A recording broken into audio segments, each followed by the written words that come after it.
Obrigado, Matheus. Bom, boa noite a todos.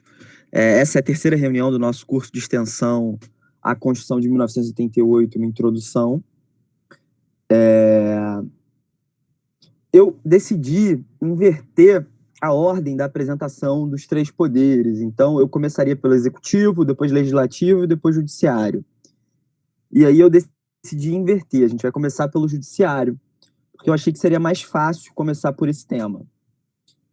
E aí, na próxima reunião, a gente vai discutir o Executivo, na seguinte, o Legislativo, e aí, então, a gente vai fazer uma reunião só sobre direitos fundamentais, né? Uma introdução aos direitos fundamentais, a lógica dos direitos fundamentais. Como eu falei para vocês, o objetivo da reunião de hoje é discutir o Poder Judiciário, mas mais especificamente, porque o Poder Judiciário envolve desde o juiz de primeira instância da comarca no interior do estado até o ministro do Supremo Tribunal Federal. Tudo isso é Poder Judiciário.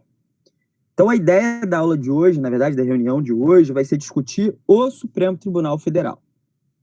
Claro que uma reunião só não seria suficiente, né? Enfim, a gente precisaria de um curso só, ou muitos cursos só sobre o Supremo, mas a ideia da reunião de hoje vai ser apresentar algumas questões acerca do Supremo Tribunal Federal que estão aparecendo aí no debate público, no debate jornalístico, enfim. São termos que são utilizados, perspectivas que são apontadas, coisas que estão na vida, né? Na vida política, na vida acadêmica, na vida social, na vida econômica. Então, a ideia vai ser discutir um pouco o Supremo Tribunal Federal.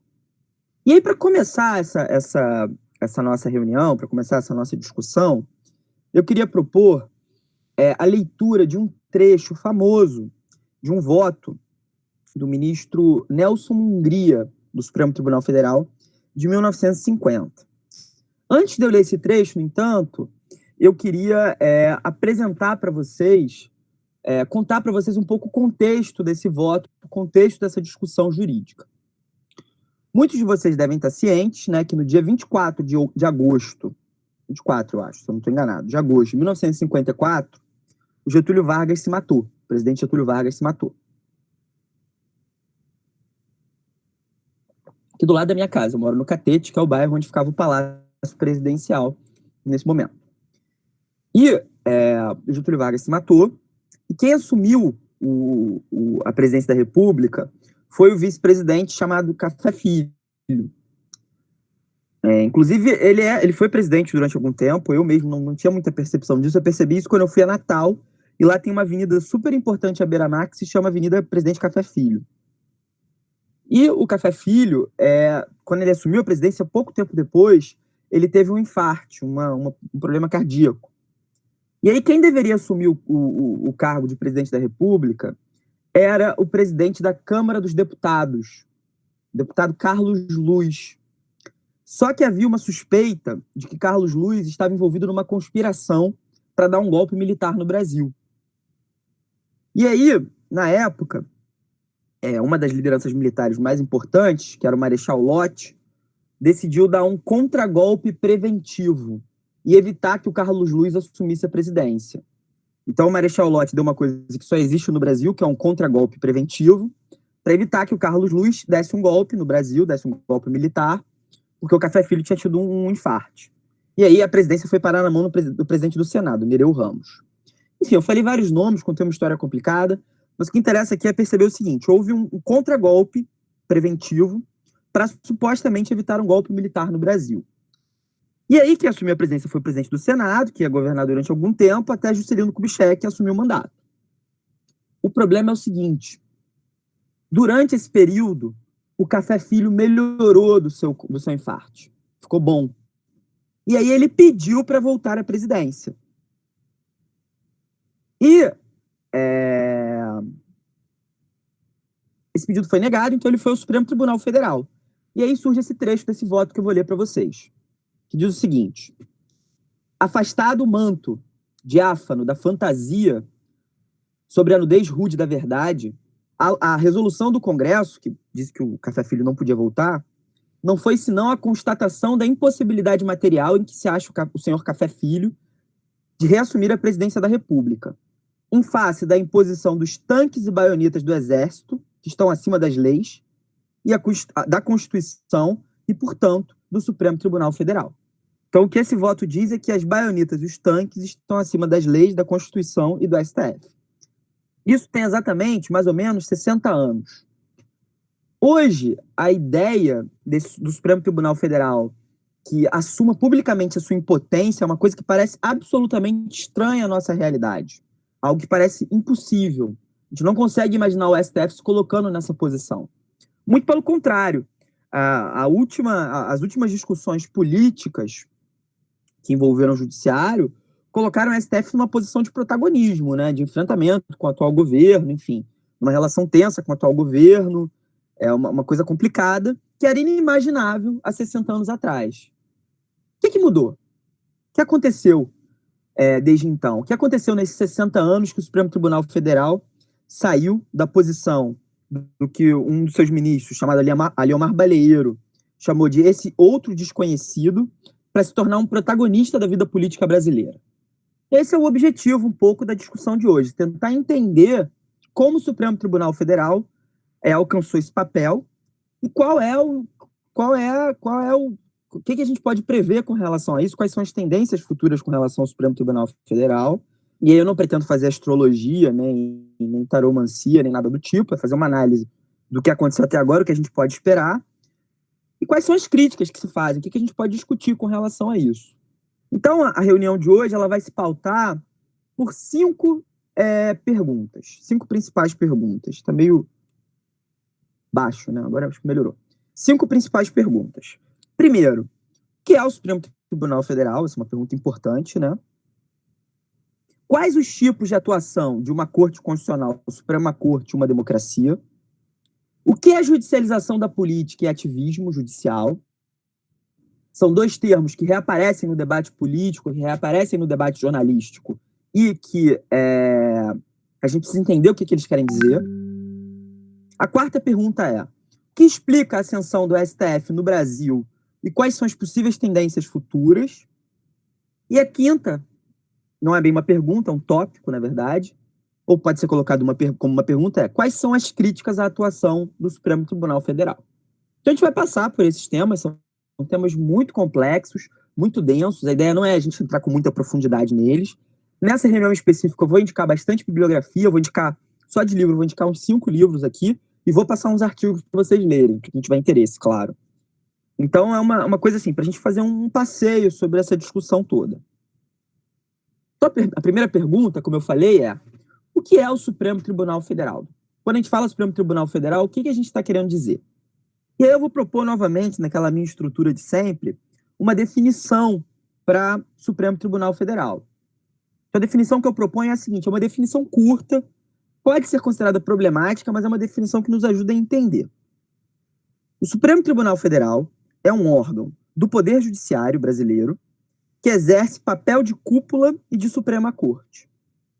Então, repetindo, o Supremo Tribunal Federal é um órgão do Poder Judiciário brasileiro que exerce papel de cúpula e de Suprema Corte. E aí vamos destrinchar esses 3 elementos que eu ofereci. Primeiro, é um órgão do Poder Judiciário brasileiro. O que isso quer dizer? Isso quer dizer, basicamente, 2 coisas sobre o Supremo Tribunal Federal. Primeiro, que a função típica desse órgão é aplicar o direito a um determinado caso em discussão. É exercer o que a gente chama de função jurisdicional. Então, o papel típico do Supremo Tribunal Federal, como um órgão do Poder Judiciário brasileiro, é aplicar o direito a determinados casos, que podem ser casos concretos, como, por exemplo, isso aí qualquer órgão judicial, não estou falando do Supremo especificamente, mas a função jurisdicional envolve eu decidir quem deve ficar com a guarda da criança, isso é uma função jurisdicional, é aplicar o direito àquele caso. Como decidir, que vai ser um tópico que a gente vai tratar, se uma determinada lei ou decreto é compatível com a Constituição. Então, tudo isso é aplicar o direito a uma determinada circunstância. Essa é a função jurisdicional. Muito grosso modo. Então, esse é o primeiro elemento, quando você diz que o STF é parte do Poder Judiciário, é um órgão do Poder Judiciário.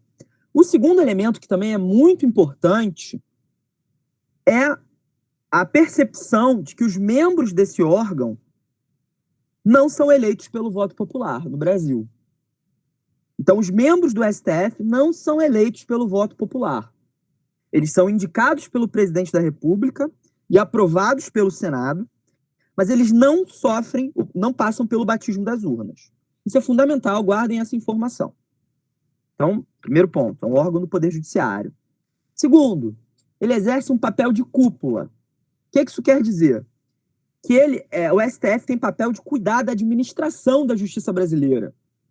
Ele é como se fosse um órgão que cuida da dimensão burocrática da justiça. Ele cuida dos interesses do Poder Judiciário como um todo, não só dos seus próprios interesses. Por fim, ele é uma Suprema Corte. Então, ele é uma Suprema Corte.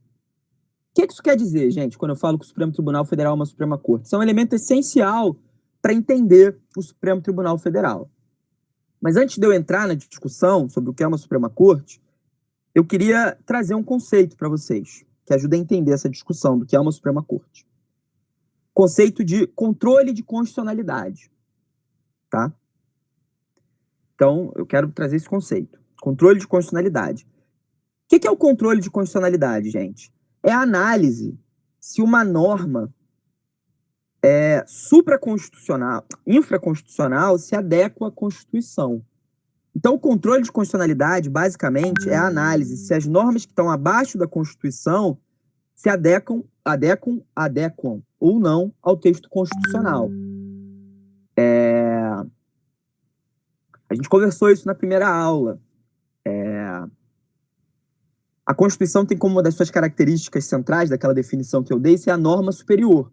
O que isso quer dizer? Que todas as normas que estão abaixo da Constituição devem ser compatíveis com ela, tá?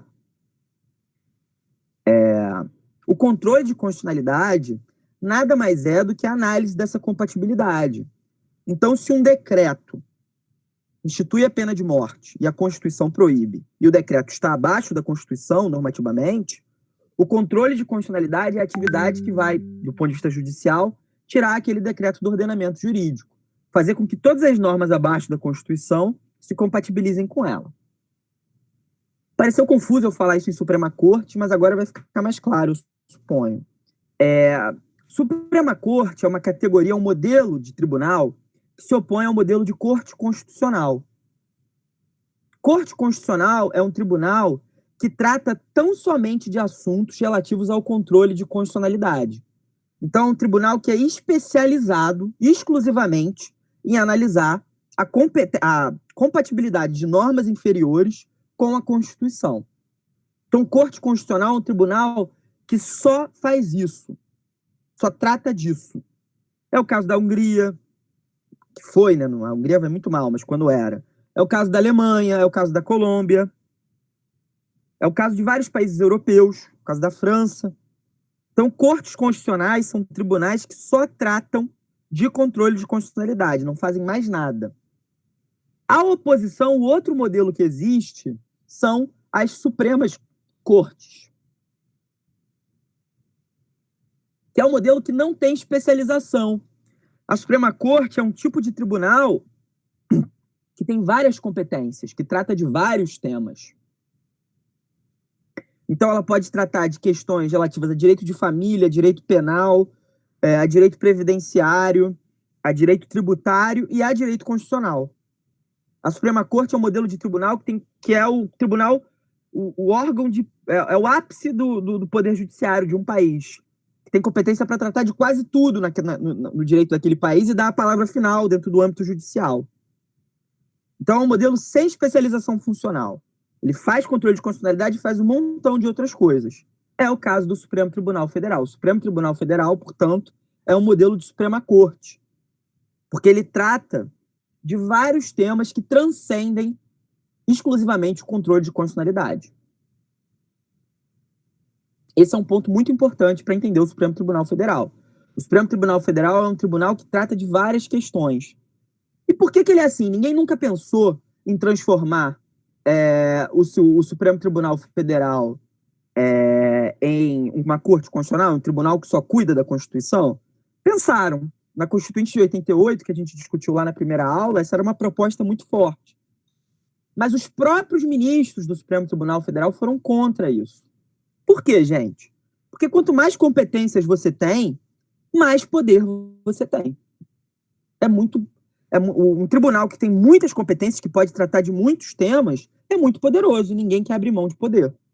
Então o STF ele vai cuidar de questões envolvendo direito de servidor público, habeas corpus de deputado e controle de constitucionalidade. Ele vai tratar de várias questões simultaneamente. Ele é um tribunal que tem competências amplas, ele é uma Suprema Corte. Então, esses são os elementos que caracterizam o Supremo Tribunal Federal. A partir deles, a gente vai começar a avançar e tentar entender como ele se adequa à realidade brasileira. Como é que esses fatores explicam o papel do STF na realidade brasileira. Então, é um órgão do Poder Judiciário brasileiro que exerce papel de cúpula e de Suprema Corte. Tá? Lembrem-se, a ideia é que vocês, eventualmente, quando tenham dúvidas, vão escrevendo no chat. Porque aí, quando nós fizermos aquele intervalo da metade, eu posso responder as eventuais dúvidas. Muito embora essa parte primeiro tenha talvez sido um pouco maçante, meio dogmática, mas ela vai ajudar a entender o resto. A segunda pergunta que eu propus na aula de hoje, a segunda questão que eu propus na aula de hoje a vocês, é a seguinte: quais os tipos de atuação de uma Corte Constitucional ou Suprema Corte em uma democracia? Qual o papel que uma Suprema Corte, como o STF, pode exercer num regime democrático? Quais os papéis que uma Suprema Corte pode exercer no regime democrático? O que ela pode fazer nesse regime? Qual o papel dela? Quais os papéis dela? Existe uma caracterização proposta pelo professor e atualmente ministro Luiz Roberto Barroso, que fala de 3 funções de uma Suprema Corte, ou de uma Corte Constitucional em uma democracia. 3 funções principais. Que funções são essas? A primeira função é o papel contramajoritário da Suprema Corte, ou da Corte Constitucional. E esse papel contramajoritário está associado com a natureza do constitucionalismo, que a gente discutiu lá na primeira reunião. Uma das funções do constitucionalismo é justamente garantir que as maiorias ocasionais não destruam a democracia e os direitos fundamentais com o intuito de assumir o poder de forma definitiva, assumir o poder de forma perpétua. E a função contramajoritária tem a ver com isso. Uma das funções principais de cortes constitucionais e Suprema Corte numa democracia é justamente servir como freio às vontades das maiorias. Garantir que uma maioria ocasional não consiga destruir direitos fundamentais e as regras do jogo democrático. Então, em circunstâncias nas quais uma maioria ocasional ataque os direitos de uma minoria, ataque as regras da democracia, cabe ao Poder Judiciário, de forma contramajoritária, proteger a democracia e os direitos fundamentais. Por que essa função cabe ao Poder Judiciário? Justamente por aquele elemento que a gente viu anteriormente, que é o fato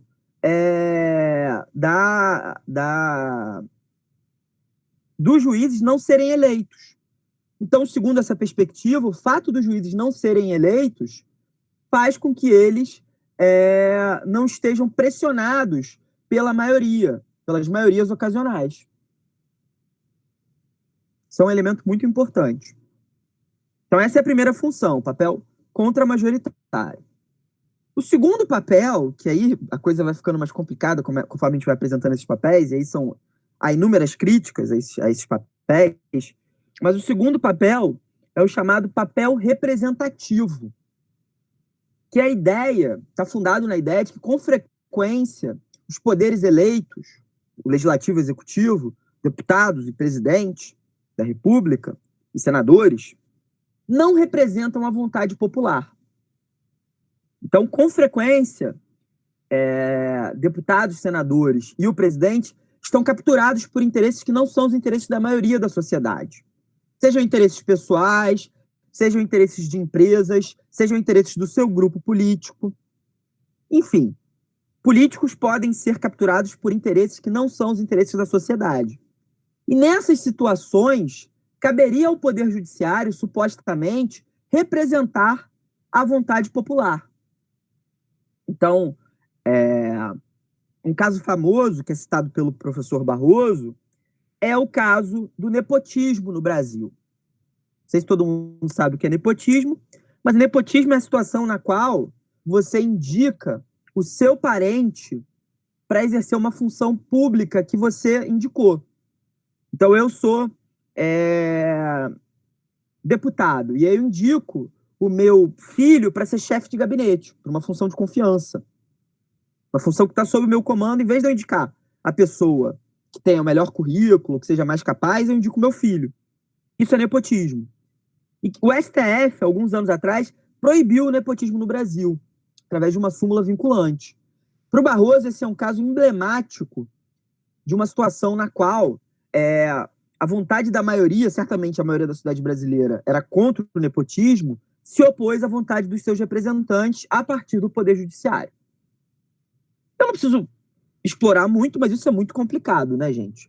Porque parte do pressuposto de que só deputados, senadores e presidentes têm interesses pessoais, mas que juízes não.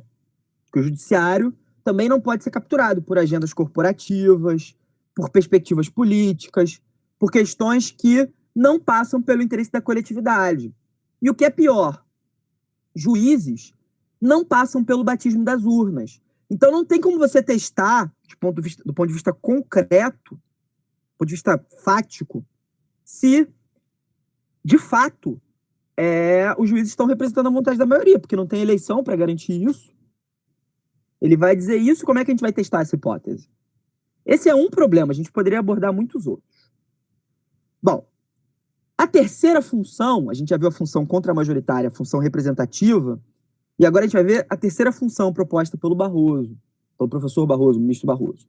Que talvez seja a função que sofre o maior número de críticas, que é o que ele chama de função iluminista. E aí, de acordo com o professor Barroso, em raras circunstâncias, seria possível o Poder Judiciário agir contra a sociedade e contra os seus representantes em nome dos direitos fundamentais. Trata-se de circunstâncias nas quais o judiciário estaria empurrando a história, nas palavras do próprio professor. E aí um exemplo disso para ele teria sido a decisão na qual o Supremo Tribunal Federal autorizou a união homoafetiva. Então são essas circunstâncias nas quais o STF atua como uma vanguarda iluminista que empurra a história, tá? Qual o problema disso, gente? Qual é a questão central por trás disso? A gente pode ver 1000 críticas aí, né? Mas talvez a principal crítica seja a seguinte: se um juiz diz que está sendo a vanguarda iluminista, que está empurrando a história, como é que a gente se opõe a isso? É difícil, né? Segundo, a gente pode ver usos virtuosos para esse argumento, né? Sei lá, união homoafetiva. O Barroso usa como outro exemplo uma decisão que a gente discutiu em alguma reunião anterior, que é a decisão da Suprema Corte norte-americana que proibiu a segregação racial nas escolas. Mas isso foi usado para o mal, para uma coisa que a gente não concorde, para restringir direitos. Como é que a gente faz? E, por fim, talvez haja uma dificuldade de identificar casos onde realmente o judiciário empurrou a história de fato.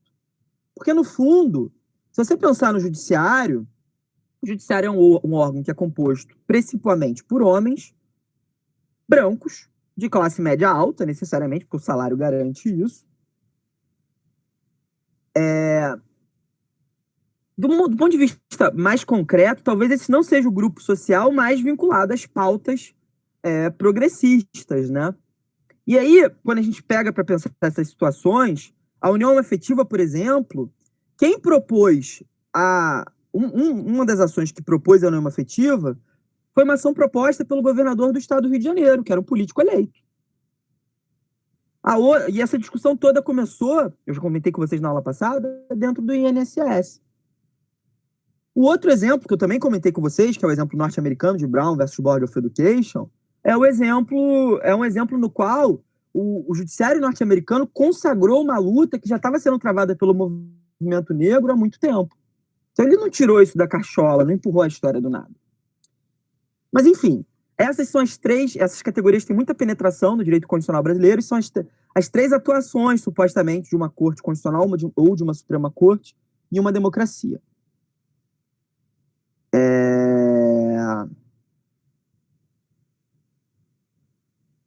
Bom, a terceira pergunta, que talvez seja a pergunta mais interessante desse primeiro bloco, é a seguinte: o que é judicialização da política e o que é ativismo judicial?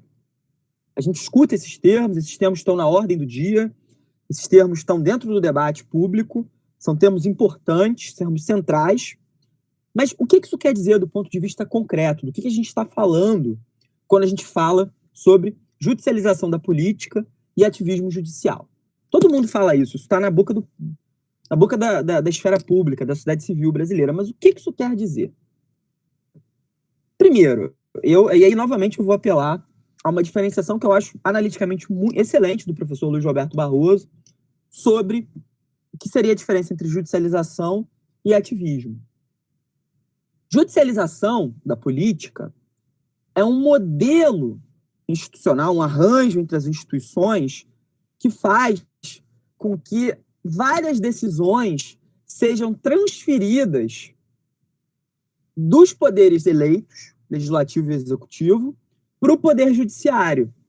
Então, é um modelo de arranjo institucional.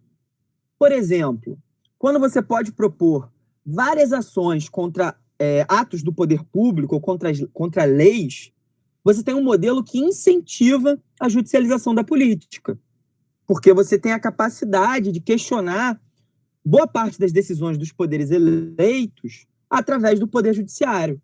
Então, a judicialização não tem a ver com a postura dos juízes. Esse é o ponto que eu quero chegar.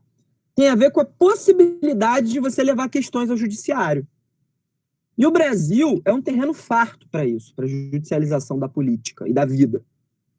Porque a gente tem um sistema judicial muito amplo, a gente tem ação para quase tudo, e é um modelo que às vezes até beira o caótico. Então, não sei se vocês vão se lembrar, mas houve situações houve uma situação na qual um ministro de Estado nomeado pelo presidente teve a sua nomeação anulada por um juiz de Niterói, juiz federal de Niterói. Nenhum demérito, enfim. Acho que a Justiça Federal no Brasil, na verdade, é um elemento essencial para o Estado de Direito, para a administração da justiça, enfim, é uma justiça de excelência.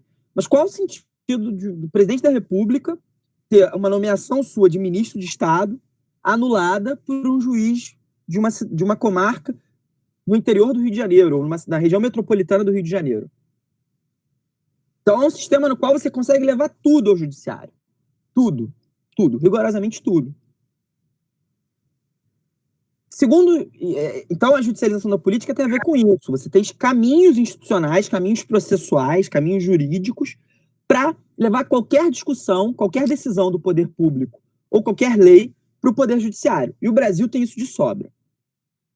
A segunda categoria é o ativismo judicial. E aí você não tem a ver com a estrutura institucional estritamente, tem a ver com a postura dos juízes. O ativismo judicial tem a ver com uma postura ativa diante das questões que são levadas ao judiciário. Então, o judiciário toma uma postura firme, decide com força, tem interpretações amplas da Constituição. O judiciário, ele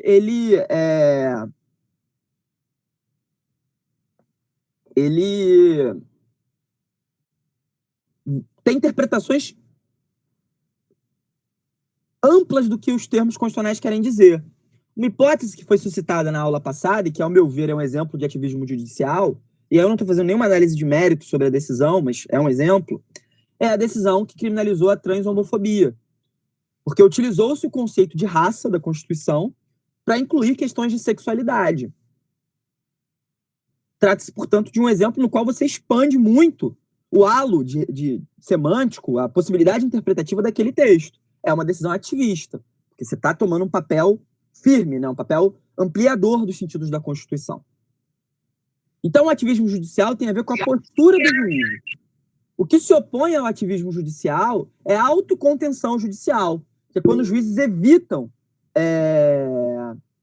se meter em situações que eles acham que não lhes cabe, ou evitam fazer interpretações expansivas da Constituição. Quando os juízes são... a gente pode fazer uma... É sempre meio emburrecedor usar analogias e metáforas, né? Mas, se a gente pudesse fazer uma metáfora, o ativismo é uma postura extrovertida diante da Constituição. E a autocontenção é uma postura tímida diante da Constituição. Quem propõe essa divisão entre judicialização e ativismo é o ministro e professor Luiz Roberto Barroso. Eu acho essa divisão muito boa, pessoalmente. Eu acho interessante isso. Então, judicialização é a estrutura das instituições, estrutura do processo, do direito, e ativismo, postura dos juízes. Quais são os problemas ocasionados pela judicialização da política e pelo ativismo judicial? Quais são as críticas a isso? Quais os problemas que isso gera num determinado ordenamento jurídico? O primeiro problema, que é muito evidente, é o problema da legitimidade democrática. Quando você vai transferindo diversas decisões que caberiam ao executivo e ao legislativo, que são poderes eleitos, para o judiciário, que é composto por membros não eleitos, você vai reduzindo a legitimidade das decisões tomadas pelo Estado. Isso é muito evidente. Porque, do ponto de vista concreto, os juízes, eles não são eleitos. E o presidente, os deputados e senadores são. Então, você tem um problema de legitimidade democrática. Tem a ver com a urna, né? Ainda nesse problema da legitimidade democrática, um segundo desdobramento é a questão do perfil do Poder Judiciário, perfil representativo. Para vocês terem uma ideia, hoje, no Supremo Tribunal Federal, você tem 2 mulheres, dos 11 membros, e nenhum negro. O quão isso é representativo da sociedade brasileira? Por mais que o parlamento também seja majoritariamente composto por homens brancos, a proporção da representação ainda é maior. Então você tem um problema aí, um problema representativo. Você está transferindo competências para um órgão que é pouco representativo da sociedade brasileira, do perfil da sociedade brasileira. Um órgão que, até onde eu sei, nunca teve uma mulher negra nos seus quadros. E mulheres negras, do ponto de vista social, é o maior grupo na sociedade brasileira. Não que o legislativo esteja muito bem representado. Pra vocês terem uma ideia, eu já falei isso, na Constituinte de 88 só havia uma deputada negra, que era a deputada Benedita da Silva. Então esse é a primeira crítica, o problema da legitimidade democrática. A segunda crítica é o risco de politização da justiça. Na medida em que as questões políticas vão sendo transferidas para o judiciário vai perdendo aquela sua imagem de imparcial e vai se miscuindo nos debates políticos, vai se tornando um agente político. Então, isso vai deslegitimando o papel do judiciário. O que, a longo prazo, pode gerar uma situação de ataques ao judiciário, do judiciário ser acusado de ser partidário. Então, do ponto de vista concreto, quando o judiciário se envolve muito em questões políticas, ele se torna inimigo de algumas facções, por mais que ele esteja simplesmente defendendo a Constituição. Hoje isso é muito visível. Existe um determinado grupo político da sociedade brasileira que tem profunda antipatia ao Supremo Tribunal Federal, o que tem a ver com o processo de judicialização da política. O que eu quero dizer com isso é que o STF não deveria ter se envolvido nessas questões? Não, eu acho que boa parte das questões que o STF se envolveu recentemente tem a ver com a sua competência. Francamente, eu acho isso. Mas tem um custo. E o custo é o STF acabar sendo considerado como um jogador político. Eu já ouvi, por exemplo, de um cientista político que fala no partido do judiciarista, né? Não sei, eu não usaria essa expressão, porque eu acho que isso é muito forte, mas o judiciário acaba sendo encarado como um agente político. E isso é muito ruim. A terceira crítica, que é muito importante também, e a gente poderia aqui passar 5 reuniões fazendo críticas, né? É a crítica que os autores chamam de capacidade institucional do Poder Judiciário. Então, é o que a literatura chama de capacidade institucional. Qual é a premissa dessa crítica? Gente, para você ser juiz, você tem que ser formado em quê? Alguém responde aí no chat para eu ter uma mínima sensação de interação. Direito. 100% dos juízes, necessariamente, são bacharéis em direito. Não é possível ser... tô adorando, várias respostas, me sentindo em sala de aula de novo. Obrigado, gente, pela gentileza. 100% dos juízes tem que ser bacharéis em direito. Eles podem ser outras coisas. O juiz pode ser economista, engenheiro, arquiteto, formado em letras, poeta, enfim. O juiz pode ser milhões de coisas, né? Mas ele necessariamente tem que ser formado em direito. O que isso quer dizer, portanto? Que o perfil técnico do juiz é um perfil que entende de direito. Só que as questões que são remetidas ao judiciário não são questões puramente jurídicas, são questões que envolvem outras áreas de saber. São questões que envolvem economia, são questões que envolvem saúde pública, são questões que envolvem, epidemiologia. O judiciário se vê debruçado sobre vários tipos de questão. E não necessariamente seus membros têm capacidade técnica de apreciar aquilo. Então, em muitas circunstâncias, você dá nas mãos do judiciário tomar decisões de caráter econômico muito relevante para as quais ele não está preparado. E isso é um problema. Pensem numa questão simples, tá? Que é recorrente. Eu preciso de um medicamento que não tem no SUS. E aí eu entro com uma ação pedindo esse medicamento. E aí nessa ação eu coloco o parecer de um médico meu falando isso, que eu preciso desse medicamento. O juiz vai ter condições técnicas de apreciar aquele parecer? Claro que ele pode chamar um outro perito e tal. Não. E aí, quando você vai sofisticando as questões econômicas muito complexas, você vai ter um economista que vai dizer que aquilo é bom, outro que vai dizer que aquilo é ruim, que aquilo atende à Constituição, que aquilo não atende, e aí? Como é que você decide? Então, você tem um problema aí técnico importante, problema de capacidade institucional. O judiciário é um órgão composto principalmente por juízes.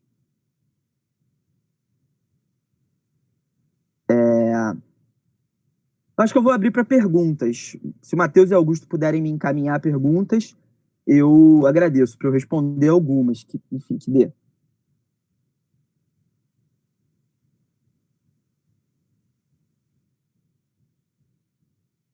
Vamos lá. Ana Beatriz Coelho. A judicialização da política pode ser considerado algo benéfico, analisada pela ótica do sistema de freios e contrapesos, ou seria uma ingerência exacerbada nas ações dos poderes pela forma que ela ocorre hoje em dia? Então, a Ana Beatriz fez uma pergunta muito interessante, que é a seguinte: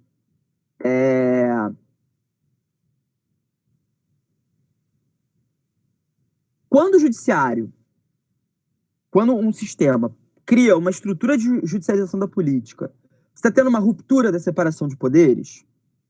Está tendo um enfraquecimento da separação de poderes? Essa é uma pergunta muito relevante. Não sei se todos aqui estão familiarizados com a ideia de separação de poderes, eu acho que eu mencionei em alguma aula anterior, mas o núcleo da ideia de separação de poderes é basicamente duplo. Eu poderia falar de outros, mas é duplo. É a ideia de que, primeiro, não vai haver um poder que concentre, um órgão do Estado, uma estrutura do Estado que concentre todo o poder, então você evita a tirania. E segundo, você vai ter ramos da estrutura estatal que são especializados em determinadas funções. Se você julga todo dia, você vai julgar melhor. Se você produz leis todo dia, você vai produzir melhores leis, você vai se especializar naquilo. Pelo menos é uma presunção, não sei se isso é verdade. Então a pergunta dela é: quando você tem uma estrutura intensa de judicialização da política, Isso enfraquece essa lógica da separação de poderes? Depende. Depende de que tipo de judicialização. Pode acontecer de várias questões irem para o judiciário, mas o judiciário não ser ativista. Existe essa hipótese. Eu acho que essas categorias, em si, elas são muito contingenciais. Você tem que analisar o cenário concreto. Ver o que está em jogo, qual é o tipo de disputa que está em jogo, qual é o tipo de interesse que está em jogo. Eu não acho que haja um critério objetivo para definir quando o ativismo é horrível e quando a judicialização é horrível, é boa, enfim. Isso depende da perspectiva do agente. Eu acho que pode parecer boa a curto prazo, mas a longo prazo pode ser desastrosa. Uma decisão pode parecer ruim a curto prazo e pode ser a longo prazo muito benéfica. E tudo isso envolve uma análise muito sofisticada. Agora, em termos gerais, eu acho que a judicialização da política pode ter o risco de colocar o judiciário na linha de fogo dos poderes majoritários. E isso pode fazer com que o judiciário sofra reprimendas, sofra ataques, enfim. Um caso famoso disso é o caso dos Estados Unidos durante o New Deal, né? New Deal foi um momento no qual o presidente Franklin Delano Roosevelt resolveu criar o Estado do Bem-Estar nos Estados Unidos, criar leis trabalhistas, direitos trabalhistas. E aí a Suprema Corte, que era absolutamente liberal, decidiu invalidar várias dessas leis que criavam direitos trabalhistas. E aí o que aconteceu foi que o Franklin Delano Roosevelt ameaçou empacotar a corte, atacar a corte. Ele não chegou a fazer isso, porque a corte mudou de posição, mas é um risco. Quando uma corte começa a se colocar na linha de fogo dos poderes majoritários, ela corre o risco de ser atacada. É o exemplo da Hungria. A Hungria passou por isso. Agora, a Hungria passou por isso porque estava tendo um cenário de autocratização, o país estava se tornando autoritário, e a Corte Constitucional tentou evitar. Perdeu o jogo.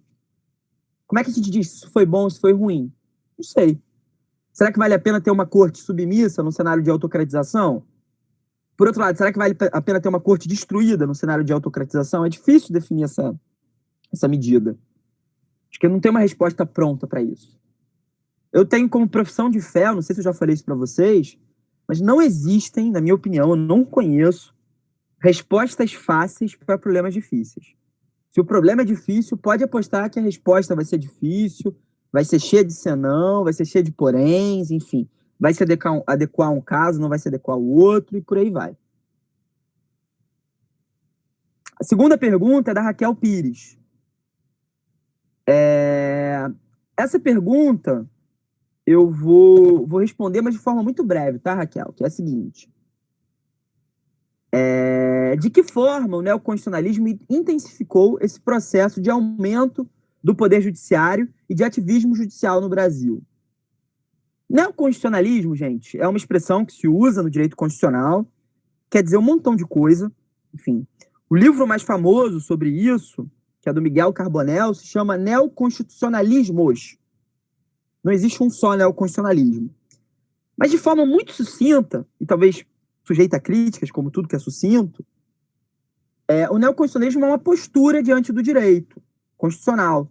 Uma postura que defende um papel mais importante para o Poder Judiciário. O Judiciário é um grande intérprete da Constituição, é um grande aplicador da Constituição, que defende, em certa medida, uma postura ativista. Então, eu acho, sim, que o ideal neoconstitucionalista, esse ideal que expande o papel do Poder Judiciário, que aposta em uma postura mais ativista, tem um papel em ampliar a judicialização da política e o ativismo judicial. Eu não teria dúvidas em falar isso. Claro que neoconstitucionalismo é muita coisa, né? Então, enfim, não daria para a gente dar uma resposta precisa, mas eu acho que a maneira como ele é levado pelo mainstream, pela boa parte do aparato judicial e jurídico, amplia o poder do judiciário e reduz a timidez, torna o judiciário mais extrovertido. A terceira e última pergunta é do Renan.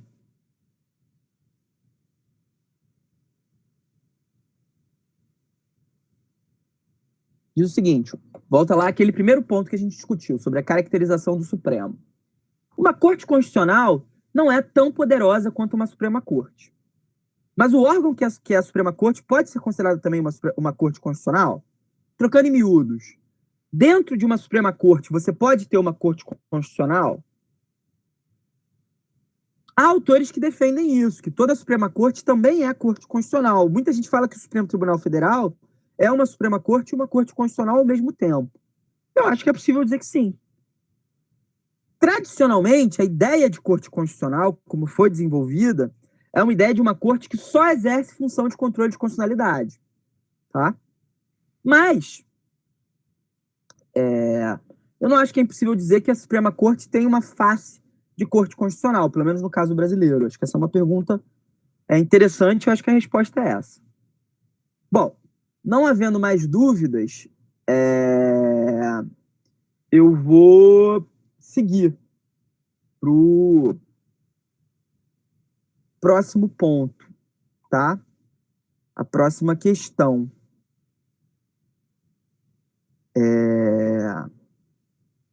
Uma coisa que eu esqueci de contar interessante, né? A gente estava aqui falando sobre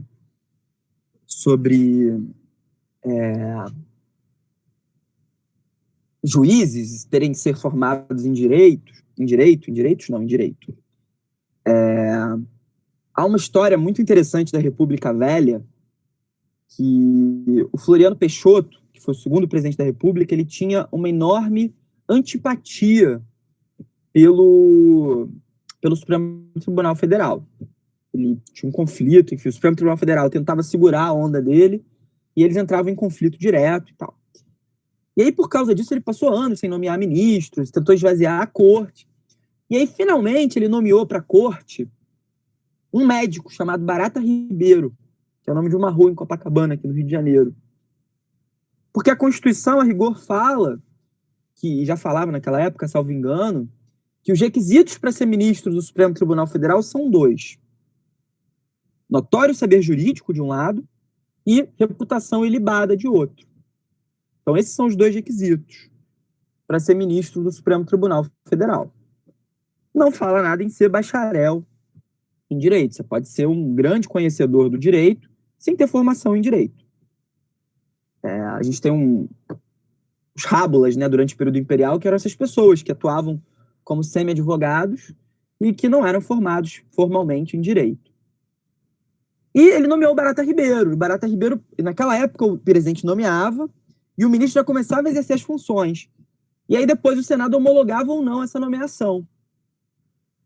E o Barata Ribeiro seguiu exercendo suas funções como ministro, até que o Senado negou. Então ele foi ministro durante algum tempo. A gente teve um médico que era ministro do Supremo, foi ministro durante algum tempo, alguns meses, eu acho, depois saiu. Então nem sempre foi assim. Na verdade, eu acho que há pessoas que defendem isso. Talvez fosse interessante ampliar a nossa visão sobre quem deveria exercer a função de ministro do Supremo Tribunal Federal. Talvez pudesse ser interessante, não sei, realmente eu não sei, eu estou só divagando com vocês. A gente tem ministros que sejam historiadores, economistas, engenheiros. Será que precisa ser só advogado?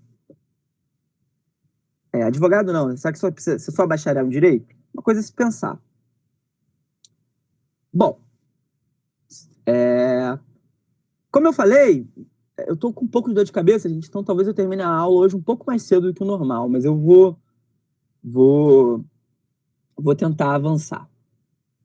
Desculpa se a aula hoje não foi tão interessante, ou será que as outras foram, mas assim, eu tô com bastante dor de cabeça mesmo, que eu não quis furar com vocês. Então, a quarta pergunta, que talvez seja a pergunta mais interessante, na minha opinião, da discussão de hoje, é a seguinte: o que explica a ascensão do Supremo Tribunal Federal no Brasil?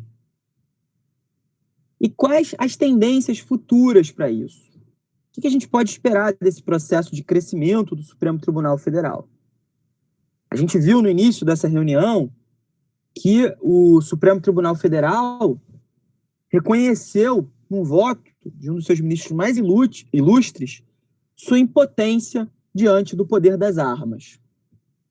Conheceu a sua impotência, né? Disse que contra as baionetas e tanques do Exército, a Constituição, as leis e, portanto, o Supremo Tribunal Federal não podiam nada. Depois a gente viu que há um livro dos anos 60, de um ministro do Supremo Tribunal Federal, chamado Aliomar Baleeiro, que diz que o Supremo Tribunal Federal é esse outro desconhecido. Tá? Então, uma história na qual o Supremo Tribunal Federal sempre teve numa posição de submissão. Uma outra história que eu posso contar também do Floriano Peixoto, que eu não sei se eu já contei, porque eu sempre conto isso, que o Floriano Peixoto assumiu a presidência de uma forma absolutamente inconstitucional. Absolutamente inconstitucional. Porque a Constituição de 91 dizia que, num determinado período de tempo, se o presidente renunciasse, o vice assumia e convocava novas eleições.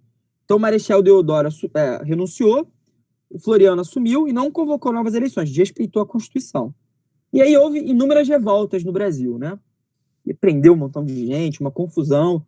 Florianópolis, que é a capital de Santa Catarina, era uma cidade que tinha outro nome, e foi uma cidade que se rebelou contra o Floriano Peixoto.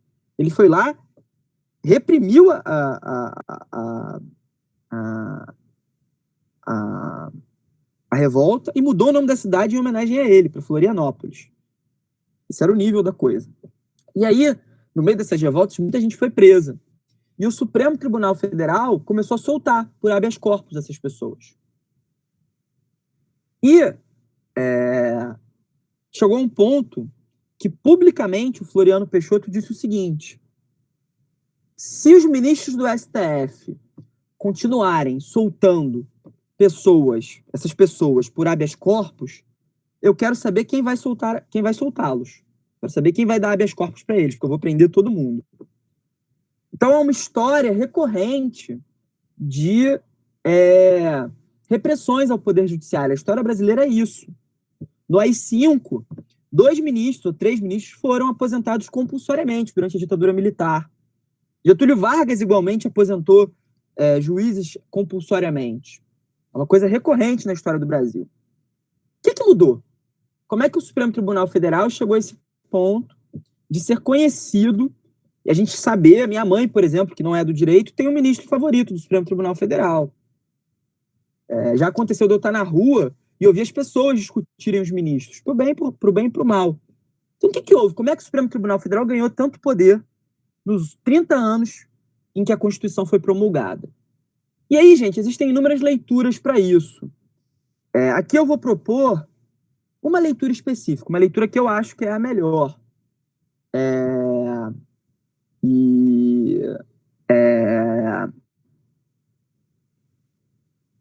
Eu vou propor uma leitura, mas não existe uma única. Eu vou propor a leitura que eu acho que melhor explica. E aí o ponto dessa minha leitura é o seguinte: o que explica a força do Supremo Tribunal Federal nos últimos 30 anos não é... Alguém ligou o microfone, gente. Obrigado. O que explica a força do Supremo Tribunal Federal nos últimos 30 anos não foi a vontade dos ministros, o desejo deles de ser poderoso, não. Foi o arranjo do poder político no Brasil. Se você quer entender por que o STF é tão poderoso, o que eu vou propor aqui agora é que você tem que olhar para o Congresso e para o presidente da República. Ih, rapaz. Oi? Bom. Então, para a gente entender como é que o STF chegou a esse ponto, a primeira pergunta que a gente tem que fazer é a seguinte: o que faz uma Suprema Corte autônoma? O que faz uma Suprema Corte independente? Então, o que garante que uma Suprema Corte vai ser capaz de se opor, eventualmente, ao Legislativo, ao Executivo, vai ser capaz de tomar decisões que contrariam o presidente, que contrariam partidos políticos poderosos? O que torna isso possível? É a vontade dos ministros? É o fato dos ministros serem muito corajosos? Será que os ministros que foram atacados lá nos anos 60 não eram corajosos? Essa é uma pergunta interessante. E, para mim, a resposta para isso não está no mérito exclusivamente dos ministros, ou na coragem, ou na covardia. Não. A resposta para isso está no sistema político. E aí existe uma teoria que trata disso, uma teoria que tenta explicar como o sistema político torna ou não o judiciário institucionalmente autônomo. Essa teoria se chama teoria do seguro, tá? Ela é desenvolvida, sobretudo, por um autor norte-americano chamado Tom Ginsburg, cujo nome eu escrevi aí no chat. E qual é a ideia dessa teoria? Ela vai tentar explicar como, em um cenário de construção da democracia, em um cenário de criação de uma constituição democrática, os agentes políticos vão optar por criar cortes poderosas, por criar cortes autônomas. Por que eles vão fazer isso? Quando que eles vão fazer isso? E essa teoria vai dizer o seguinte: cortes constitucionais ou Supremas Cortes podem servir como um seguro para o futuro. Então guardem bem essa frase. Você criar um judiciário poderoso, você criar um judiciário forte, pode servir como um seguro para o futuro. Imagine um cenário no qual eu e a Luana Batista, que é um nome que eu estou vendo aqui agora, acho que não é minha aluna, não conheço, é minha aluna aqui no curso, né? Estejamos fazendo um contrato. Ou então a gente esteja produzindo uma nova ordem política. E a gente não sabe quem vai ganhar as próximas eleições. Eu e Luana não fazemos ideia. Então pode ser que a Luana ganhe as eleições de forma cachapante. E aí, com esse poder todo que ela adquira, ela resolva me perseguir. Pode ser também que o contrário aconteça. Que eu ganhe a eleição de uma forma cachapante, que eu ganhe 90% das vagas no parlamento. E aí, com esse poder todo, eu resolva perseguir a Luana.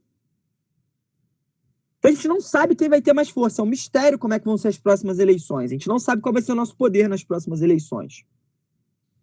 Qual é a maneira da gente se garantir contra o futuro, da gente se garantir contra esse perigo? Qual o caminho mais lógico? A gente criar um terceiro que seja independente e que possa proteger os nossos interesses em caso de uma derrota total. Então, se eu ganhar todo o poder, a Luana sabe que vai ter um terceiro, nesse caso uma Suprema Corte, que vai evitar que eu a persiga, que vai garantir que os direitos dela sejam respeitados. Se a Luana ganhar de forma cachapante, vai acontecer a mesma coisa. Ela não vai conseguir me perseguir, porque a gente sabe que há um terceiro, um judiciário independente, que é capaz de proteger nossos interesses. Então, essa é a ideia da teoria do seguro. Quanto mais incerteza os poderes políticos, os agentes políticos tiverem com relação ao futuro, seu poder relativo no futuro, maior é a chance deles criarem um judiciário poderoso. Não sei se isso fez sentido para vocês.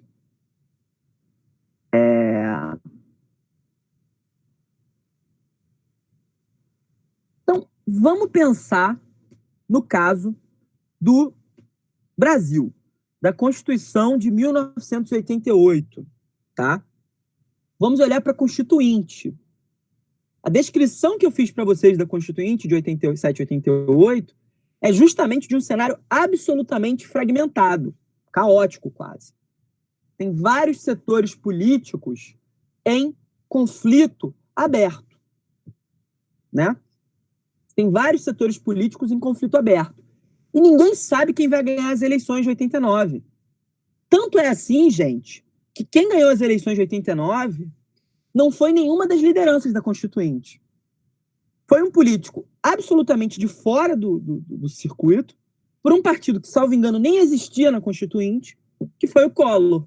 Collor ganhou a eleição de 89 pelo Partido da Reconstrução Nacional, se eu não estou muito equivocado. Quem ganhou a eleição de 89 não foi o Ulisses Guimarães, não foi o Mário Covas, não foi o Lula, não foi nenhuma dessas grandes lideranças da Constituinte. Não foi o Paulo Maluf, foi ninguém. Foi o Collor, que veio do nada. Veio lá, era um governador do estado de Alagoas, que não era um importante jogador do jogo político. Então, diante desse cenário de incerteza, ninguém sabe quem vai ganhar as eleições, é muito natural que os partidos políticos, que os agentes políticos apostem em fortalecer a Suprema Corte. Porque aí, se alguém ganhar o poder de forma absoluta, não vai conseguir perseguir seus adversários. Não vai conseguir fazer isso. E esse, por excelência, é o cenário da Constituinte de 88. Então, claro, é uma coisa que a gente discutiu na primeira reunião, mas uma das características centrais da Constituição de 88, justamente por ser esse pacto compromissório, esse compromisso dilatório que eu falei para vocês na primeira reunião, essa coisa que une interesses desiguais de grupos econômicos, corporações dentro do Estado, movimentos sociais, do Exército, do Judiciário, todo mundo, é que justamente esse grau de fragmentação e de incerteza, que todo mundo pendurou alguma coisa na Constituição, criou um cenário que é muito propício a um judiciário forte. Essa talvez tenha sido a grande diferença de outros cenários de transição brasileira. Claro que existem outros fatores que explicam isso. O judiciário se tornou forte no mundo inteiro, passou a ser um requisito de investimento de países estrangeiros em países subdesenvolvidos ou países do terceiro mundo, ter um Estado de Direito estável para garantir que você não vai investir, vai vir um golpe, vai tomar todo o seu dinheiro, tem vários fatores. Mas, do ponto de vista político, uma das coisas que explica o excessivo enfoque, ou o relevante enfoque, que a Constituição de 88 dá no Poder Judiciário, tem a ver justamente com essa situação de fragmentação.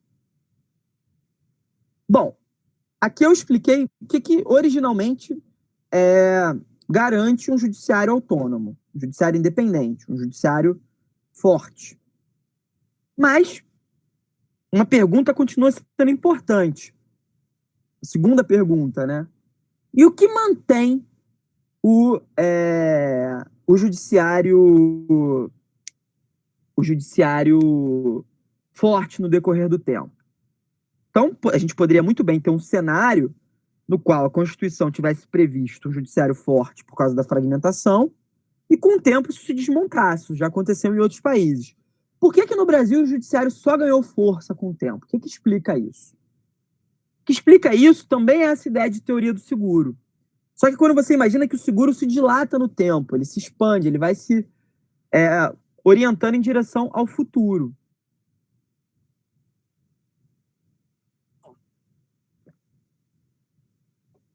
Se uma força política, em sucessivas eleições, vai ganhando poder e vai se consolidando, vai ganhando um poder muito forte, caso o judiciário se oponha a ela, é muito natural que essa força política ataque o judiciário. Foi o que aconteceu na Hungria, por exemplo. Então, um dos elementos que, de maneira contrária, um dos elementos que mantém o judiciário forte é justamente a manutenção da fragmentação política. Quanto mais o sistema continua se fragmentando, quanto mais o sistema continua se rompendo, se quebrando em pequenos tamanhos, mais o judiciário se torna forte. Porque todo mundo fica inseguro sobre as possibilidades do futuro. E na medida em que todo mundo fica inseguro com relação às possibilidades do futuro, ninguém quer um judiciário fraco, ninguém quer correr o risco de que uma eleição perdida seja sinônimo de perder tudo. Então, quanto mais o sistema se fragmenta, mais o pacto que fortalece o judiciário se robustece. Não sei se está claro o que eu falei, gente. Mas pensem novamente nesse exemplo. Se eu e a... Quem foi? Eu usei outro nome, agora eu vou usar a Tamires, que é quem está aparecendo na minha frente agora. Se eu e a Tamires vamos concorrendo a eleições, tá? E ninguém ganha o poder absoluto. A gente vai, cada um, eu ganho uma, ela ganha outra, eu ganho uma, ela ganha outra, eu ganho uma, ela ganha outra. Ninguém vai querer correr o risco de enfraquecer o judiciário para quando o outro ganhar, haver uma perseguição a quem perdeu. Então, a manutenção da fragmentação gera uma circunstância na qual o judiciário vai se fortalecendo perpetuamente. Será que isso se aplica ao caso brasileiro? Será que o sistema político brasileiro se fragmentou com os anos? Sim. Sim. A tendência no sistema político brasileiro foi uma fragmentação progressiva. Cada vez mais o sistema político foi se tornando fragmentado. E cada vez mais os partidos de oposição foram utilizando o judiciário para atacar os partidos da situação. Então, vou dar um exemplo para vocês. Quando o PSDB foi governo, o maior cliente do STF era o PT, era o partido de oposição. Quando o PT foi governo, o maior cliente do STF, quem levava o maior número de casos ao STF, era o PSDB, que era o partido de oposição. Então, o judiciário foi se legitimando nessa disputa política.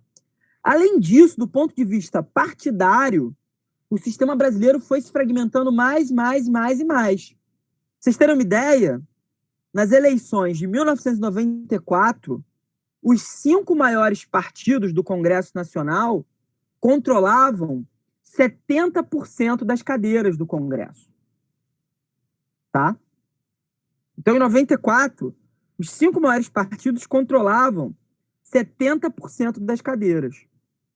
Em 2018, na última eleição, todo mundo fala da vitória cachapante do PSL, que saiu acho que de 1 deputado para 50 e tal.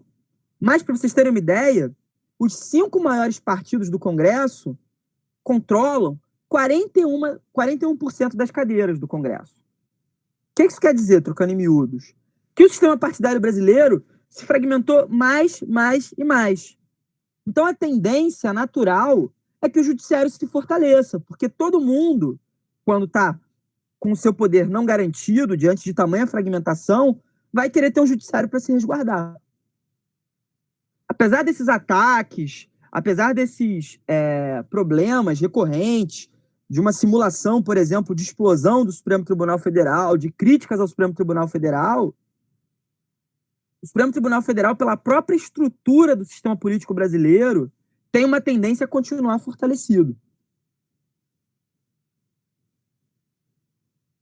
Não sei se ficou claro o que eu falei. Vão escrevendo perguntas aí se vocês não entenderam, ou se eu fui muito obscuro. Mas, para vocês terem uma ideia, num cenário no qual os maiores partidos só controlam 41% do Congresso, emendar a Constituição se torna quase impossível. Porque você precisa de 3/5, vocês lembram, para fazer uma emenda constitucional. E com esse cenário de fragmentação, para você conseguir reunir partidos e parlamentares o suficiente para alterar a Constituição e para atacar o STF, o custo é muito alto, é muito difícil, é quase impossível. Então é um cenário, apesar de tudo isso que está acontecendo, que teoricamente sinaliza para um não enfraquecimento do STF. E aí, bom, eu discuti o que levou o STF a esse ponto, qual é a origem disso, e existem ameaças ao STF, o STF corre riscos hoje. Quais são os riscos que o STF corre ao exercer suas funções, ao participar da vida política nacional, no âmbito da judicialização, no âmbito do ativismo? Quais são os riscos? Existem basicamente 2 modelos, ou 2 tipos de resposta ao judiciário atuando no campo político, né? A resposta tradicional e as respostas contemporâneas. A resposta tradicional, gente, é fechar a corte. Você prender os ministros, aposentar todo mundo compulsoriamente, usar atos de força, mandar um poder, usar as baionetas e os tanques, para usar a expressão daquele voto, para fechar a corte, para acabar com a corte. Isso já aconteceu no Brasil, já aconteceu em outros países, e essa foi a resposta dominante durante boa parte do século XX.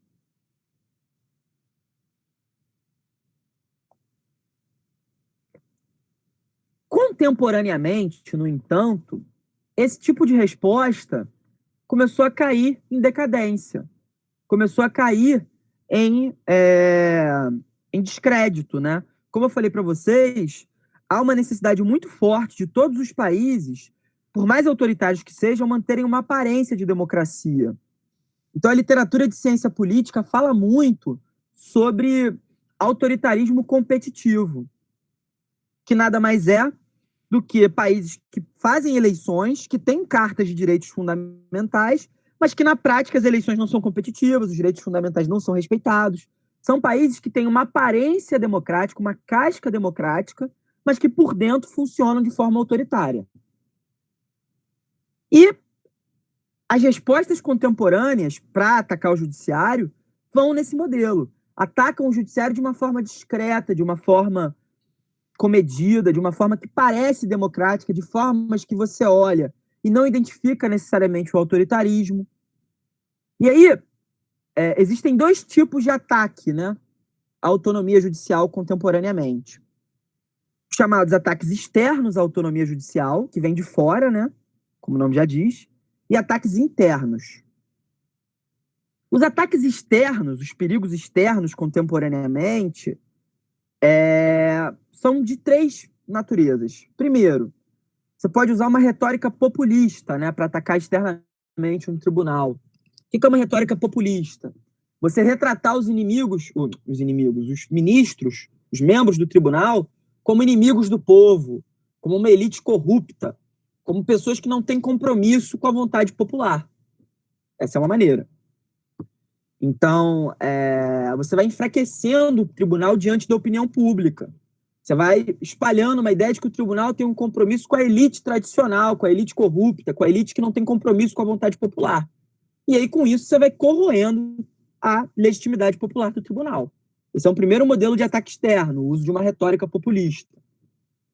Um segundo modelo é um modelo de diminuição das competências do tribunal. O que isso quer dizer? Uma forma muito evidente de você enfraquecer um tribunal, de você atacar um tribunal, é justamente você reduzir o escopo de coisas que ele pode julgar.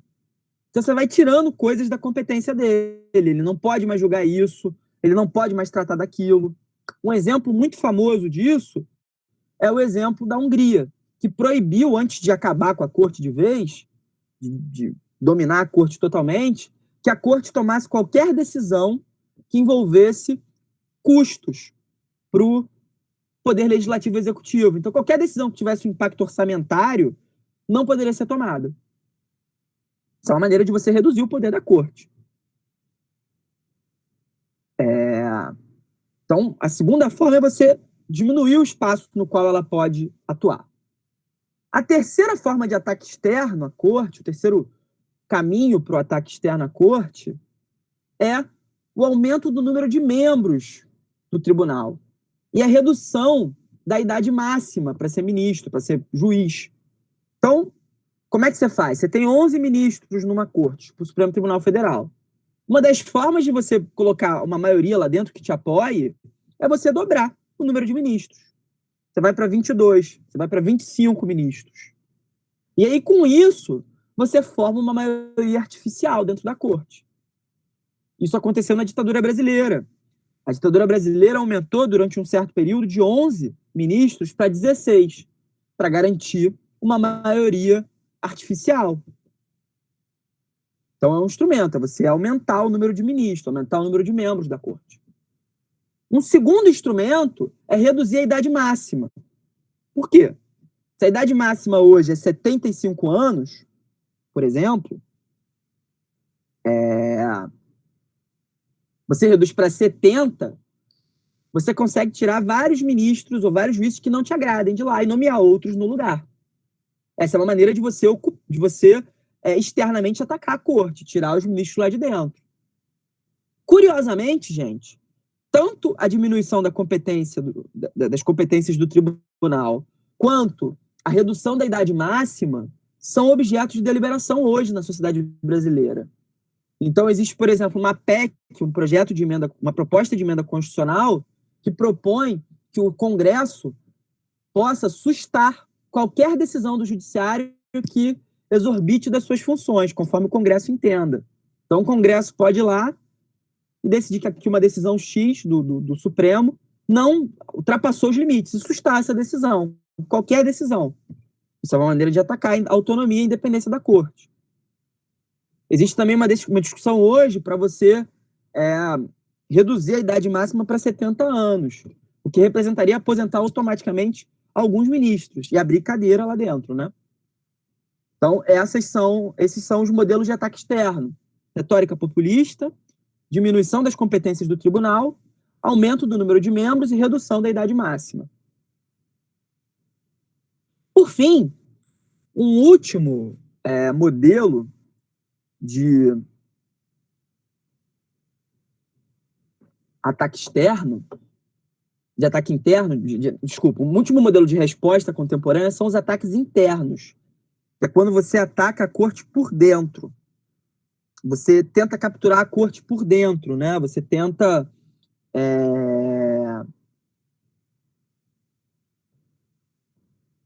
ocupar a corte. Usar uma expressão que é muito utilizada hoje em dia, que é aparelhar o tribunal. E aí, como é que isso funciona na prática?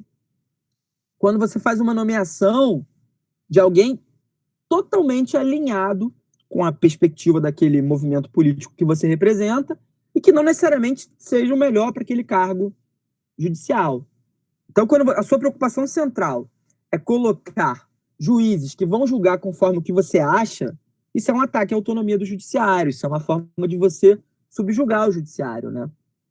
Então, essa é a forma de ataque interno, você tentar capturar a corte por dentro. E o STF, como a gente vai ver adiante, é um tribunal que está muito sujeito a isso, porque lá dentro os ministros individualmente têm muito poder. Então, você botar um ministro que seja alinhado com o seu pensamento é uma maneira de você enfraquecer a corte totalmente, né?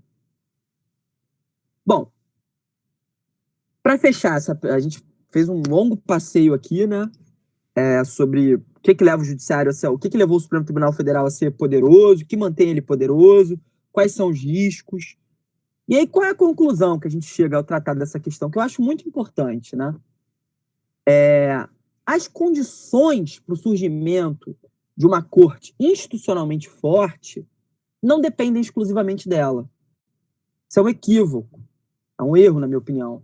Você achar que o que faz um judiciário forte ou um judiciário fraco é tão somente a vontade dos juízes é um equívoco. Trata-se, na verdade, de uma série de arranjos políticos, né, e sociais, uma série de estruturas próprias da sociedade brasileira que levaram a esse processo de fortalecimento do judiciário e de manutenção de um judiciário forte. E é essa estrutura, isso que é curioso, isso é um paradoxo do sistema brasileiro. A gente viu que o sistema brasileiro é um sistema de mobilismo em movimento, vocês lembram disso? Então, é um sistema que defende o status quo, né? Que é feito para proteger o status quo. Que pode ser um status quo muito ruim, muito desigual, de encastelamento de privilégios, concordo, mas, ao mesmo tempo, é um status quo democrático, de instituições democráticas, né? Então, diante de um ataque muito forte às estruturas democráticas, há uma tendência da estrutura institucional brasileira e do sistema judicial brasileiro de acabar servindo como um anteparo. É um paradoxo, é uma coisa paradoxal, né? Uma questão até que eu gostaria de ouvir perguntas de vocês sobre isso, comentários, enfim. Mas a ideia é essa. O que faz o Supremo Tribunal forte não é que os juízes começaram a ler literatura neoconstitucionalista e resolveram ser ativistas. Isso contribui. Mas isso, na verdade, tem a ver com o próprio arranjo do sistema político brasileiro. Bom, para encerrar, brevemente, né, a última pergunta. Qual é a última pergunta, né? Que a gente tinha que responder por fim?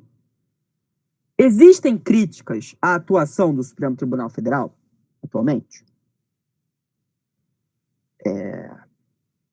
Existem essas críticas? A gente escuta as críticas sobre isso? E a resposta é sim. Eu poderia também passar aqui, como qualquer instituição brasileira, né? Qualquer instituição em qualquer lugar do mundo.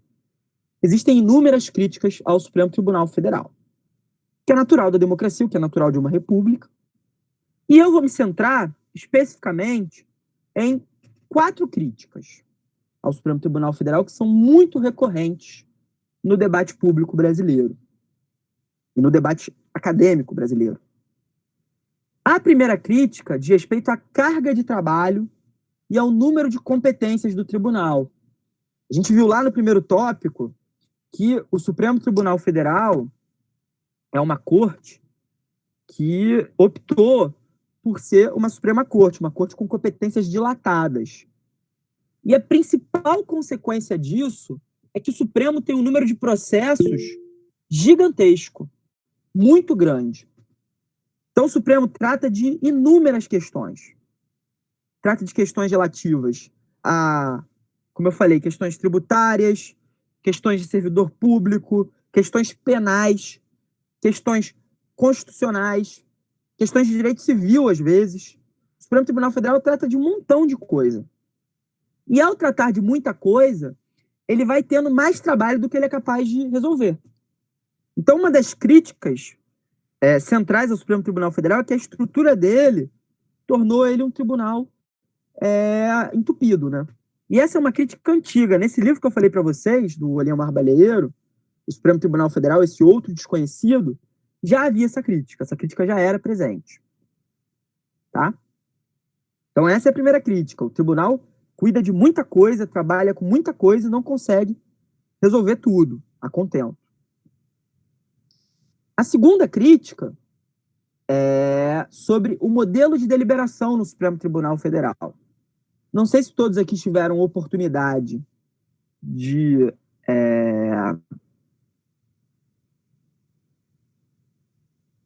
assistir a uma sessão do Supremo Tribunal Federal, mas, via de regra, como é que funciona? Os ministros levam seus votos prontos, leem, os votos são lidos um para o outro. Às vezes o ministro leva 1,5 lendo o voto. Raramente há uma deliberação de fato, uma discussão. Cada um fala o que acha, cada um fala o que pensa. E, no final, a decisão é tomada, com base numa soma. Às vezes essa soma é incoerente, né? Além disso, para quem critica a deliberação do tribunal, um elemento central é a TV Justiça. Então, talvez vocês já tenham visto, mas algumas das discussões do Supremo são televisionadas ao vivo, né? E isso tem um efeito na maneira como o Supremo delibera, como os ministros falam. Segundo esses autores, com frequência, os ministros estão mais preocupados com a Câmara do que com os seus pares. E isso gera uma queda na qualidade da deliberação. Então, sei lá, eu sempre lembro do episódio da Grande Família, não sei se vocês gostam, eu adoro, eu assisto sempre no YouTube, em que é um episódio da primeira temporada da Grande Família, em que é um episódio chamado Big Family Brasil, que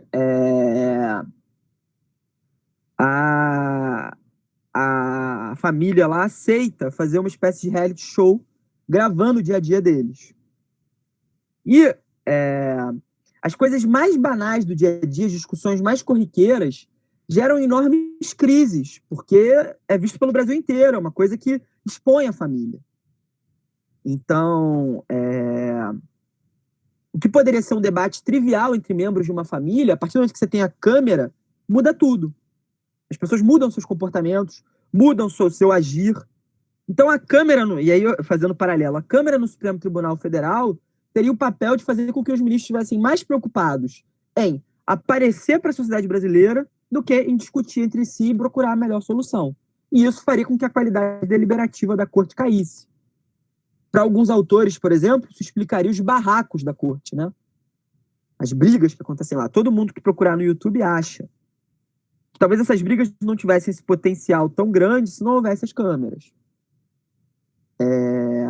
Eu não sei, eu sou a favor da TV Justiça, para ser honesto, mas eu não vou me aprofundar nesse ponto. E eu também não sou totalmente contrário ao modelo de deliberação do Supremo, não, mas é uma crítica que existe. E aí a consequência direta dessa crítica, desse problema para os que fazem essa crítica, é que o Supremo acaba se deslegitimando diante da sociedade civil, diante da esfera pública.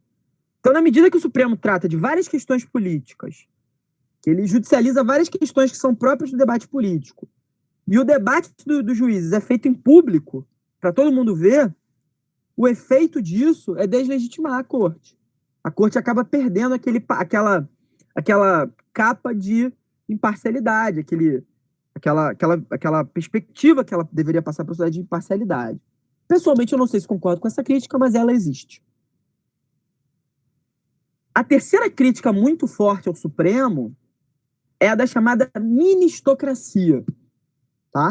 Então, a gente viu primeiro a crítica à carga de trabalho e ao número de competências, a crítica à deliberação e a crítica à ministocracia. E a ministocracia, gente, nada mais é do que uma decorrência do problema da deliberação e do problema da carga de trabalho. No que consiste a ministocracia? Na ideia de que boa parte das decisões do Supremo, ditas decisões do Supremo, são tomadas por ministros individualmente.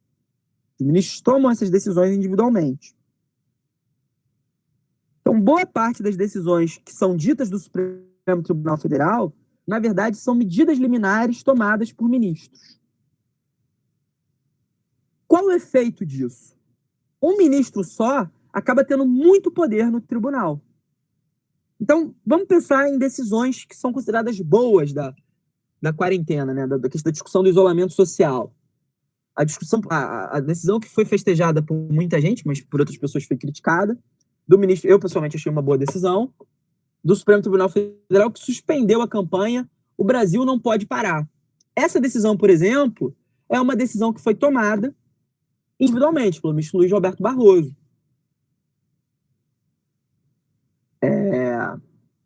Boa parte do que aconteceu no chamado inquérito das fake news, que é um tema mais espinhoso, eu não vou entrar nele aqui, porque eu acho que ele ultrapassa muito o escopo da nossa discussão. Mas também as decisões foram tomadas em boa parte individualmente pelo ministro Alexandre de Moraes. Então, muitas decisões que são consideradas da corte são decisões liminares. Um só ministro consegue pautar uma discussão. Além disso, existe um outro instrumento que os ministros podem utilizar para parar a discussão, que é o chamado pedido de vista. Então, a gente está tendo uma discussão aqui, por exemplo. Eu estou discutindo com vocês o que é mais certo para fazer do ponto de vista constitucional. E eu estou vendo que está formada uma maioria contra a minha opinião. Para eu evitar, para eu dilatar essa decisão, para fazer que essa decisão demore, uma saída que eu tenho é pedir vista, para supostamente pensar melhor. Pedir para olhar com calma aquele tema. E aí a consequência disso é que eu sozinho travo uma discussão. Um caso famoso disso foi o caso do financiamento privado de campanha, que o ministro Gilmar Mendes, não posso dizer por quais motivos, pediu vista, e a decisão ficou parada por 1 ano. Então já havia maioria para a decisão, mas a decisão ficou parada por 1 ano. Um ministro, que tem um prazo, o Igor fez uma pergunta, eu vou abrir essa sessão, tem um prazo, mas é um prazo que ninguém cumpre, é fictício. Não dá em nada se você não cumprir. Então esse é o exemplo do Gilmar Mendes, ele não era a favor até onde eu sei, uma hipótese que se faz, né, do financiamento privado de campanha, e algumas pessoas dizem, né, não sei se é verdade, e por isso ele pediu a vista. Eu pedi que naquela eleição fosse aplicada a eleição do financiamento privado. Um ministro, que queria pensar, enfim, a gente não tem como entrar na cabeça do ministro, a gente também não deve pressupor o pior das pessoas, ou o agir estratégico, isso nem é o pior, né? Mas o agir estratégico, mas existe esse mecanismo. Hipoteticamente, o ministro pode usar isso para paralisar a deliberação do tribunal. Isso é a ministocracia. Boa parte das decisões do tribunal é tomada individualmente. Por fim, a última crítica é a crítica da impermeabilidade. O que isso quer dizer? Muitos autores, eles falam, a gente viu agora, que o que legitimaria uma Suprema Corte a atuar contra a vontade das maiorias seria o fato dela proteger os direitos fundamentais e as regras do jogo democrático, portanto, proteger minorias. Então, a Suprema Corte atuaria como uma garantia das minorias enfraquecidas no processo político. Será que o Supremo Tribunal Federal funciona assim? Será que essa é a realidade do Supremo Tribunal Federal? E estudos empíricos demonstram que não, que boa parte das decisões do Supremo Tribunal Federal envolvem interesses de elites políticas e elites econômicas. Eu vou passar, inclusive, um estudo para vocês, para quem tiver interesse. Então, o Supremo Tribunal Federal, muito raramente, exerce a função contra-majoritária. Isso é, do ponto de vista empírico, uma coisa irrisória. Salvo engano, é menos de 5% pífia. E aí isso faz com que a corte seja impermeável às demandas. Então, um grupo que não seja representado no Congresso, um grupo que seja odiado pela maioria, tem muita dificuldade em levar a sua demanda para o Supremo Tribunal Federal. O Supremo Tribunal Federal é impermeável a essa demanda. E aí, mais do que isso, a gente pode aprofundar esse argumento. Mesmo que essa demanda chegue lá, com frequência, o Supremo Tribunal Federal não escuta os argumentos desse grupo. Isso é muito frequente. O grupo consegue levar sua demanda, ou alguém leva essa demanda para o grupo, mas essa demanda não é ouvida pela voz do próprio grupo. Um exemplo disso, gente, um exemplo muito emblemático, é o do aborto de fetos anencéfalos. Não sei se todo mundo conhece essa decisão, mas é uma decisão que disse que é possível fazer aborto de fetos anencéfalos, que são fetos que, enfim, não desenvolveram vida cerebral. Acho que é isso, definição técnica. Se eu estiver cometendo um erro, me perdoe. A gente imagina que quem propôs essa decisão foi uma associação de defesa dos direitos das mulheres. Não. Quem propôs essa decisão foi a Associação de Médicos e Profissionais da Saúde, com base no fato de que eles poderiam ser criminalizados por fazer esse tipo de interrupção de gravidez, por esse tipo de aborto.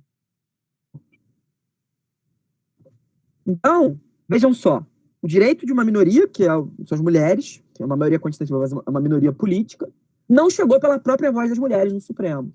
Um outro exemplo que é muito festejado, e aqui eu encerro essa reunião e abro para perguntas, que é o exemplo da união homoafetiva. Vocês sabem quem propôs a união homoafetiva? A gente pode imaginar que foi um grupo de defesa dos direitos LGBT, enfim. Não. Quem propôs a união homoafetiva foi a Procuradoria-Geral da República e o governador do estado do Rio de Janeiro. E reza a lenda que o governador do estado do Rio de Janeiro propôs essa ação porque ele era muito amigo de um estilista que era gay e que, o governador Sérgio Cabral, e que pressionou, pediu e ele encampou. Mas não foi o próprio grupo, os próprios grupos de defesa dessas minorias que propuseram a ação. Essa jurisprudência no STF tem mudado, tem tentado se atualizar, mas na realidade é que hoje, pelas regras do jogo, pela regra que está sendo aplicada, minorias têm pouco espaço. O STF é impermeável às demandas por direitos de quem mais precisa. Enfim, vou abrindo para perguntas, mas eu vou indicar 5 livros para vocês hoje, tá? Sobre o STF, que eu acho que são livros interessantes, e eu pretendo passar alguns artigos também para quem quiser se aprofundar, porque tem vários temas aqui que podem ensejar aprofundamento. Quem quiser fazendo perguntas, agora é a hora. Bom, o primeiro livro é de 2 jornalistas, eu acho, que trata do Supremo Tribunal Federal hoje, nas crises atuais. Se chama Os 11. O STF, seus bastidores e suas crises. É do Felipe Recondo e do Luiz Weber. Muito bom o livro, muito interessante, eu recomendo muito. O segundo livro, também do Felipe Recondo, chama Tanques e Togas, a ditadura militar. Que é um livro que vai tratar do papel do STF na ditadura. E é um livro brilhante. Eu recomendo muito, muito mesmo. O terceiro livro é um livro de uma historiadora, uma das historiadoras mais importantes do Brasil. Se chama Emília Viotti da Costa. Se chama O Supremo Tribunal Federal e a Construção da Cidadania, que é um livro sobre a história do Supremo. Vale muito a pena ler, eu recomendo muito. O quarto livro está meio destruído, porque eu li algumas vezes, é do meu orientador. Conta uma história do Supremo, como é que o Supremo chegou a esse ponto, enfim. Se chama Supremacia Judiciais Constitucionais. É do Rodrigo Brandão. Também recomendo muito a leitura.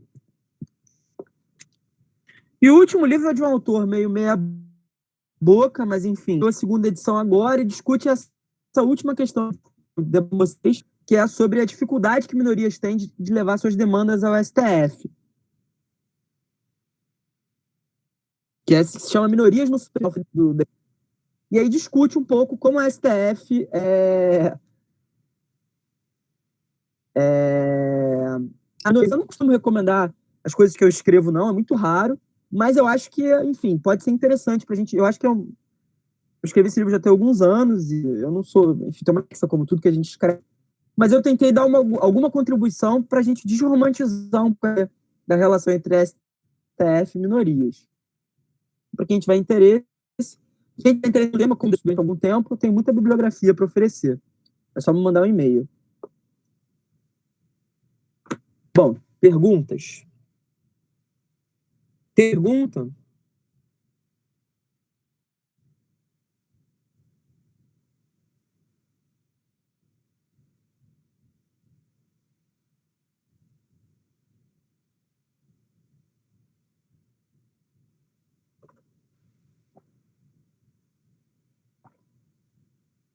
A Manuela fez a seguinte pergunta. Gostaria de aproveitar para perguntar novamente sobre a indicação política dos ministros do STF. O senhor enxerga como um ataque ao Tribunal Rex, que tentam, por exemplo, que eles de carreira poderiam virar ministros? Existem várias propostas. Eu acho que um problema central da gente achar que é possível excluir a política da indicação de ministros é que também podem ter opções políticas. Eu acho que é uma ilusão. E os outros modelos que a gente tem de indicação de ministros são modelos que são problemáticos na prática também. Por exemplo, o Tribunal de Contas, quem indica é só o Legislativo. O Legislativo indica quase que sozinho, salvo engano. E no Rio de Janeiro, se eu não estou enganado, só tem uma ministra do Tribunal de Contas que não está presa atualmente. Então, assim, todos os modelos têm falhas e coisas positivas. Eu não sei se é positivo para um tribunal ter só juízes de carreira. Porque as questões constitucionais envolvem diversas dimensões da vida. Então, você ter advogados, professores, procuradores, promotores, enriquece a visão do tribunal. Acho que torna o tribunal mais rico. Eu não vejo com maus olhos isso, não. Acho que, na verdade, é um equívoco você querer que um tribunal seja composto só por juízes, né? Mas é a minha perspectiva pessoal. Bom, só teve uma dúvida, né? Enfim. Se alguém quiser tirar dúvidas por e-mail à disposição, vamos para vocês. Desculpa se a aula não foi tão animada hoje, porque eu realmente estou morrendo de dor de cabeça, eu só não quis furar. E foi um prazer estar com vocês. Se protejam na quarentena. Forte abraço em todos. Enfim. Tchau.